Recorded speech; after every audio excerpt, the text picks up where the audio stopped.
做假账，当上了中国创业板首富。假账被查后，为了还债，他硬把债主都逼成了股东来帮他创业。凭借债主的强大背景，他在美国编造各种碰瓷式的资本故事，没想到还真让中东财团信以为真，抢着送来了投资。这位不仅成功骗过许家印和孙宏斌这样的顶级大佬，还向下收割了20几位明星和30万股民，共计800亿资金，并在事发后逃到美国，把中国、美国和中东的资本家耍得团团转。大家好，我是微笑，他就是顶级化债高手贾跃亭。贾跃亭的成名之举是一手缔造出了 A 股史上最大的财务骗局，因此人送外号贾会计。而他在财务方面的高深造诣，要得益于他的求学经历。贾跃亭出生于山西襄汾的农村家庭，虽然只考了个财会专业的大专学历，但他在大专里学到的真技术让他日后受益无穷。也就是在贾跃亭整天削衣干食的研究财务技术时，他那副孜孜不倦的书生模样让当地的县长千金一见倾心，两人迅速坠入爱河，而贾跃亭的命运齿轮也从此开始了飞速运转。顶着我岳父是县长的名号，贾跃亭不仅在当地构建了自己的商业版图，还顺势结交了各方的权贵势力。但是没多久，县长千金就跟他闹翻了脸，而起因就是因为贾跃亭的贪心。原来贾会计不仅一手布局了煤炭、钢铁和物流这些利润大头板块，甚至连网吧、印刷和培训班这种个体户的蝇头小利也不放过。如此大小通吃的样子，让县长千金觉得丢人现眼。不久后，两夫妻因为观念不合，闹到了分手的结局。贾跃亭只拿了一笔现金后便拂袖而去。而他之所以敢净身出户，是因为在做县长女婿的这么些年里，他认识了一位商界大佬。在这位大佬的指点下，贾跃亭一头扎进了通信基站设备行业，并且很快他就发现了一块行业内的空白市场——基站蓄电池。随即他成立了通信公司，并在2年内拿下了山西联通的大半市场份额。此时净身出户不到3年的贾跃亭就豪赚了1000万身家。2003年，他跟随背后的大佬来到北京发展。在这块更大的市场里，贾跃亭的个人能力终于能开始肆意施展了。他在北京大力开发和扩大通信基站设备业务，有大佬提供的商业资源，再加上自己精湛的财务和金融手段，很快贾跃亭便在北京站稳了脚跟，而身家也陡增至了上亿。此时刚满30岁的他又敏锐地嗅到了流媒体行业的商机。当时影像市场里盗版横行，逼得正版影像都卖不起价。贾跃亭断定官方肯定会出手整治盗版乱象，于是在2004年他成立了乐视网，并押上全部身家大量购买影视版权。此举遭到了大批同行的无情嘲讽，可贾跃亭却异常坚定自己的判断，甚至在资金短缺的时候，他把通信设备公司拿到新加坡上市，融了2个亿，继续买版权。几年后，在一片嘲笑声中，他花了数亿资金建立起了自己的影视版权帝国。直到时间来到2009年，随着 PC 端影像市场的爆发增长，官方终于出手要严厉打击盗版乱象了。而此时手握大量影视版权的贾跃亭成了最大的赢家。接着乐视网以100倍甚至1000倍的利润开始售卖这些版权。这是贾跃亭第一次体会到站在风口上起飞的感觉，也让他萌生了做一家巨无霸上市企业的想法。而从事发后证监会公布的调查细节来看，贾跃亭其实早就在为自己的上市计划做造假准备。2021年，证监会对贾跃亭开出罚单，指出贾跃亭从2007年就开始了财务造假，且这个造假之路持续了10年，贯穿乐视的整个发展过程。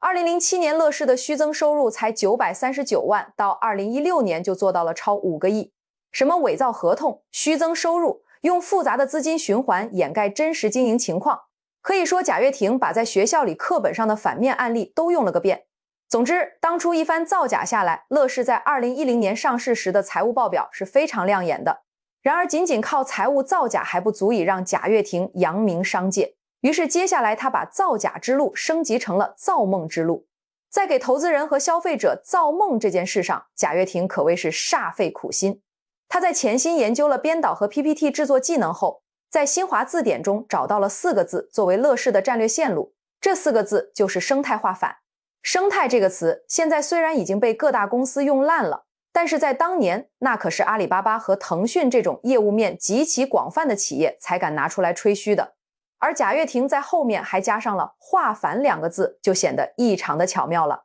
化反就是化学反应的意思。学过物理和化学的都知道，化学反应的判断依据是有没有产生新的物质，它并不是形态和特征的变化，而是产生一种全新的东西。再来回看这4个字，是不是觉得既高端又很期待了？贾跃亭要的就是这种不明觉厉的效果。接着他身披高仿乔布斯的装扮，讲述起那动人的故事，再配合一张张精美的 PPT， 这套绝妙而又高端的招数在当时属实是让人难以招架的。投资人们纷纷掏空钱包抢购乐视化的大饼，消费者们则满怀期待的存钱，等待着乐视的新品。而贾跃亭眼看这么多人都在蠢蠢欲动，于是决定把蛋糕再做大一点。接下来，乐视的电视、手机、汽车和乐视体育、乐视影业都横空出世，多款产品的连续推出让市场里像打了窝的黑坑一般热闹，而贾跃亭则在一旁默默地搓耳下干了。乐视影业吸引了刘涛、邓超、贾乃亮、陈赫等大咖的青睐，而孙红雷、周迅、王宝强还有刘涛等则跳进了乐视体育的坑。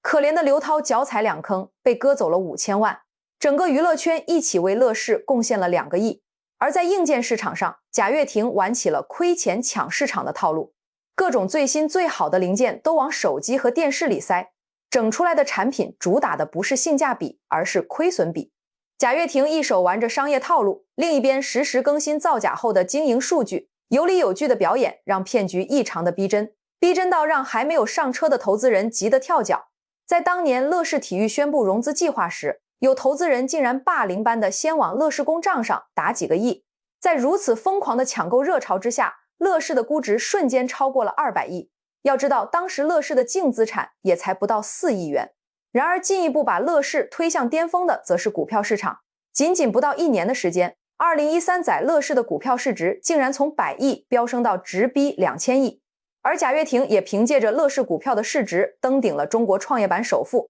且乐视成了仅次于腾讯、阿里、百度的互联网巨头。这些假象让投资人们以为坐上了直通财富自由的乌托邦专列，而那些没来得及上车的人则把目光瞄向了乐视的子公司。这些子公司的上市也必定是指日可待，于是贾跃亭也顺手开闸放水。乐视汽车一出炉就融了近100亿资金，再加上手机、电视、体育这些子公司发力，共计融资额近300亿。而母公司乐视的吸金能力更强，母子公司一起圈了近800亿的资金，直接或间接参与的投资人达到30万。而贾跃亭则一边搓泡沫，一边转移资产，把200亿收入囊中。然而越大的泡沫也越容易破裂。2016年11月网传的一张雷军的聊天截图成了戳破泡沫的那根尖针。根据截图内容所言，乐视拖欠了供应商150亿货款。这个消息一出，让各界投资人吓破了胆。接着乐视赶紧跳出来辟谣，稳定军心，并顺便把雷军暗讽了一番。可没想到接下来小米选择了回铁硬刚，也就是小米的这则回应，让乐视拖欠货款的事更加真实了。小米既没有否认聊天截图的真实性，还拿着截图内容让乐视坦诚欠款问题。这个消息一经发出，便引起了轩然大波。贾跃亭很快就坐不住了，因为他无法自证清白，也没有余钱来填这个窟窿。可现在乐视这辆乌托邦专列还没有把车门焊死，怎么能让投资人都先跳车呢？于是贾跃亭开始四处寻求冤大头注资，没想到2个月后还真让他忽悠到了老乡孙宏斌。2017年1月，一个骗子和一个傻子笑着达成了一笔150亿的交易。此时的房产大佬孙宏斌怎么也想不到，半年后他就会哭着说后悔。拿到钱的贾跃亭在国内艰难地演了几个月的戏后，就以开会为由去了洛杉矶。在美国，他面对镜头言之凿凿地声称自己下周回国。可还没等到下周的到来，贾跃亭就辞去了国内所有的职务。这一招金蝉脱壳，让孙宏斌和所有投资人原地蒙圈了。孙宏斌哭着当上了乐视的董事长，而其他投资人则踏上了讨债的漫漫长路。然而至此还不是故事的结束，而是贾跃亭另一个篇章的开始。面对气势汹汹的债主，贾跃亭早有准备。此时他手里还有一张早就准备好的王牌。早在2014年，贾跃亭在美国成立了一家新能源汽车公司法拉第未来。虽然当时还没有正式量产任何车型，但是2017年1月，首款车型发布会已经热烈召开了，并且在贾跃亭的一番操作之下，法拉第的这款首发车型一经发布就获得了64000份订单。不过据传是只要点击了感兴趣就会被统计进订单数据。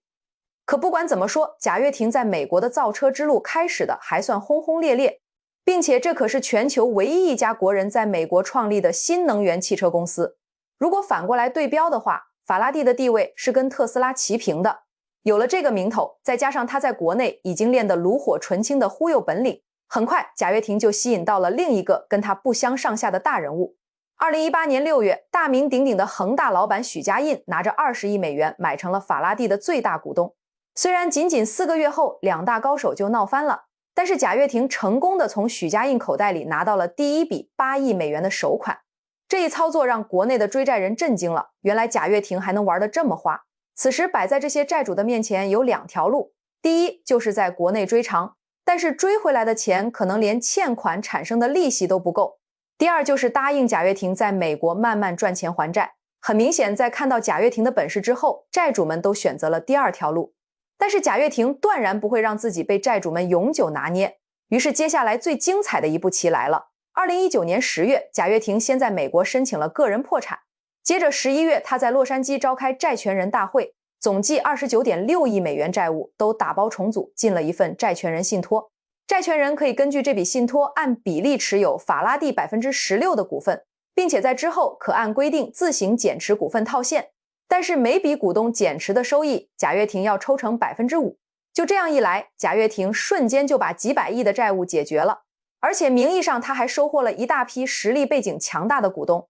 要知道，这些债主都是国内各大头部商业银行和信托机构，其背后的势力是不言而喻的。接下来几年，法拉第分别跟长城和吉利达成了合作，于是贾跃亭立马厚脸皮地提出了中美汽车产业桥梁战略，用中国在电动车领域的先进技术和产业链打开美国电动车市场。此举可以顺利达成中美双赢的局面。虽然国内的人都已经不信贾跃亭的这套吹嘘了，但是国外的资本可没经受过这样的诱惑。在贾跃亭的一番运作之下，竟然真的多次得到了美国政府的官方表态和资金支持，并且还有中东财团带着大量美金前来洽谈。贾跃亭又顺势提出中国技术加美国研发加中东资本的全球战略模式，总之是把正在面对全球石油需求下降的中东财团忽悠得团团转。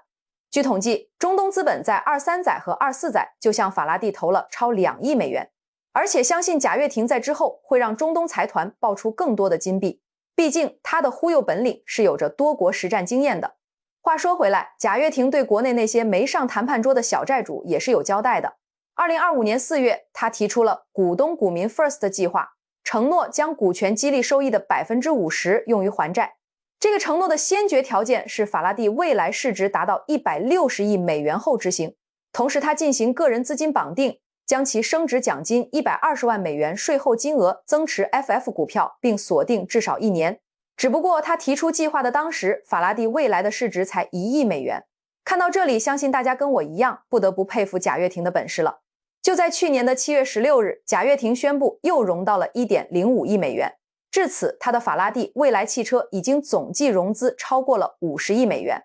不过有意思的是，这家公司成立11年来，共计只交付了37辆车。可想而知，这10几年来，贾跃亭费了多大的劲去美化和掩饰公司的经营数据，又掏空了多少心血在编造让人信服，甚至忍不住掏钱的资本故事。回看贾跃亭给我们带来的一场场精彩的表演，不难发现他的商业眼光是非常超前且精准的。从影像版权到流媒体，从手机电视再到电动汽车，贾跃亭的每一步都踩在了商业风口之上。然而在年前的2月5日，贾跃亭发布了3大 AI 机器人的操作，似乎晚了一步，但就算是这种姗姗来迟的故事，也依然让他又融到了上千万美元。这种能轻易吃到科技革新带来的红利的本事，真的不得不让人佩服。好了，本期内容到这里就结束了，我是微笑，感谢你的观看，我们下期再见。